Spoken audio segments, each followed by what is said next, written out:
Françoise Moraillon, bonjour. Nicole Foussa, bonjour. Vous avez mené 2 ouvrages dans la collection Voix d'initiés de la Grande Loge féminine de France, 2 volumes de pionnières, l'un qui s'intitule La fille d'Ève et de Marianne, l'autre Pionnière 2, bâtisseuse d'avenir. Dans le premier ouvrage, on voit un petit peu les grands moments de l'histoire des femmes et de celles qui, au fil du temps, se sont inscrites dans les revendications d'égalité des femmes et aussi dans quelque chose qui allait devenir un parcours initiatique. Et dans Pionnière 2, bâtisseuse d'avenir, il s'agit plus exactement de l'Union maçonnique féminine de France, créée au lendemain de la guerre de 1945 et de la création de la Grande Loge féminine de France. Dominique Ségalen, dans son livre sur la genèse du droit humain, évoque elle aussi de son côté certaines de ces pionnières qui, elles, ont été à l'origine du droit humain, de l'obédience internationale des droits humains. Alors, est-ce que vous pourriez nous dire rapidement ce qu'il en a été pour la Grande Loge féminine de France, Françoise Moraillon? Pour la Grande Loge féminine de France en 1945. Non, dans les ancêtres. Je parlais du tournant 20e, 21e siècle d'abord. Les femmes ont été initiées à la fois à la Grande Loge symbolique écossaise et à la fois dans les loges d'adoption de la Grande Loge de France. Donc à la Grande Loge symbolique écossaise en 1901, elles ont été initiées à la Nouvelle-Jérusalem. Et il y a donc une dizaine de ces femmes qui sont venues après à la Grande Loge de France en 1907. Alors ces femmes qui avaient été initiées à la Grande Loge symbolique écossaise, vous disiez à l'instant, qui était une obédience mixte. Oui, c'était une obédience mixte. Elles vont rejoindre les loges d'adoption. Non, c'est pas comme ça. Non, c'est pas comme ça. La loge de libre examen avait créé en 1901, en même temps, à la Grande Loge de France, une loge d'adoption qu'elle avait créée sous sa houlette personnelle, en demandant l'autorisation au Suprême Conseil et à la Grande Loge de France, mais ils n'ont pas obtenu l'autorisation et la loge a été mise en sommeil en 1903. Donc la loge a fonctionné 2 ans avec des femmes qui travaillaient au rite d'adoption. Ensuite, en 1907, quand la Nouvelle-Jérusalem de la Grande Loge symbolique écossaise a voulu intégrer la Grande Loge de France, pour ne pas laisser les femmes de côté, le vénérable maître, qui s'appelait Lévi Ullmann, a exigé, on peut dire entre guillemets, qu'une loge d'adoption. Oui, voilà, il y a eu une négociation et une loge d'adoption a été décidée pour ces femmes qui étaient à la Nouvelle-Jérusalem. Mais les femmes avant avaient réfléchi si elles étaient d'accord pour entrer, parce qu'elles auraient très bien pu aller au droit humain, par exemple. Voilà. Et alors, est-ce que ces femmes, Nicole Foussa, étaient aussi féministes que celles qui ont présidé à la création du droit humain, justement? Alors, c'est pas du tout, je dirais que c'est pas du tout le même genre de femmes. Il est vrai que les femmes qui sont allées au droit humain étaient de grandes féministes, sachant que quand même il y avait une famille qui était quand même quelque chose de très prégnant.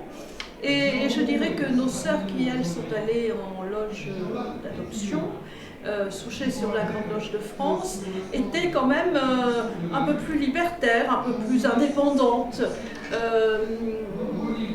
Elles étaient féministes, elles avaient évidemment beaucoup de choses elles avaient à combattre pour avoir des droits supplémentaires, mais elles étaient dans une dynamique qui était plus libre, me semble-t-il, que les sœurs du DH. Ah, ça, c'est mon avis. C'est le paradoxe au bout du compte de cette époque-là, où en somme, les femmes les plus libertaires, presque pourrions-nous dire, vont choisir d'aller à l'adoption entre femmes plutôt que d'aller en mixité. C'est ce que vous en déduisez. Oui. Donc alors maintenant on va sauter quelques années. C'était juste parce que justement il y a l'actualité du livre de Dominique Ségalen qui est très important que je vous posais cette question en guise d'entrée en matière. Et donc 1945, que se passe-t-il du côté des loges d'adoption, si j'ai bien compris? Alors du côté des loges d'adoption, en 1945, au moment de la libération, donc, c'est vrai que les sœurs retournent auprès de la Grande Loge de France en souhaitant reprendre leurs travaux rue Puteaux, comme ça avait lieu avant-guerre. Et là, Bon, c'était le moment où la franc-maçonnerie était en train de se reconstruire. Les frères, eux, étaient très très occupés par la reconstruction de leur propre obédience. Et les sœurs leur paraissaient être un nombre vraiment très peu important.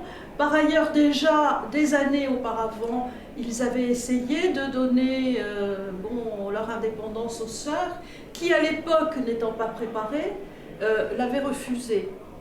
Cela dit, oui. n'étant pas préparées, elles avaient bien compris qu'un jour ou l'autre, ça viendrait, et donc elles avaient créé donc, le secrétariat général des loges d'adoption, grand secrétariat des loges d'adoption, et comme ça, peu à peu, elles se sont organisées pour préparer une indépendance à venir, sans date. Oui, mais en plus, il y a eu trop de la guerre. Oui.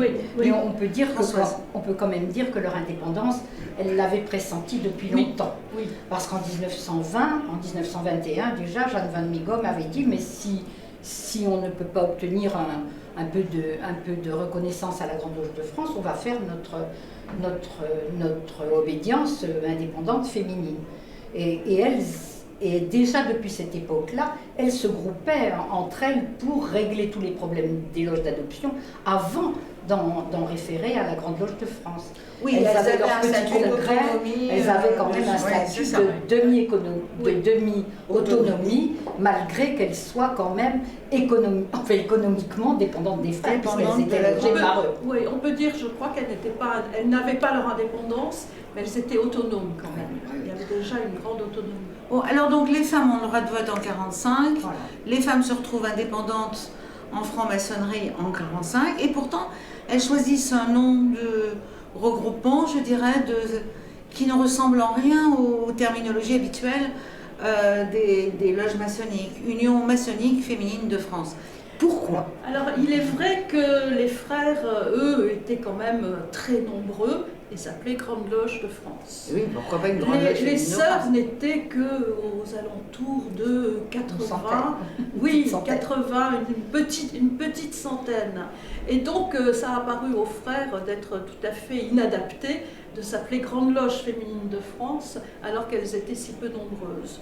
Donc ils ont, je dirais pas, ils n'ont pas imposé, mais enfin ils ont plus ou moins induit que ce soit le terme de Union maçonnique féminine de France qui soit choisi. Et alors après, que se passe-t-il, Françoise? Alors après, donc elles se sont réunies en assemblée constitutive le 21 octobre 1945 et à partir de là, elles ont décidé qu'elles étaient indépendantes. Puisque de toute façon, elles l'étaient, puisque les frères avaient dénoué le lien à la Grande Loge de France. Combien de loges à ce moment-là? Avaient dénoué le lien à la Grande Loge de France au dernier convent. Donc elles étaient libres. Et il y avait à ce moment-là seulement 5 loges qui ont pu se reconstituer. Mais la loge générale, il y avait la loge de libre-examen, la loge de la Nouvelle-Jérusalem, la loge le général Peigné, la loge Minerve et la loge Théba. Et la loge général Peigné a été mise en sommeil dès le mois de mai 1946. Et voilà. Et après les autres ont continué. Et la première loge nouvelle, c'est juillet 1948. Et alors, c'est la loge Athéna à Toulouse. Athéna à Toulouse. Oui. Et quand vont-elles se constituer en Grande Loge féminine de France alors? Alors là, ça va être en 1952. Oui, en 1952. Alors l'idée leur était restée quand même, et certaines tenaient vraiment à ce que ça devienne Grande Loge féminine de France, mais pas toutes. Il y a eu des discussions, une fois ça a été refusé, elles avaient plusieurs choix aussi.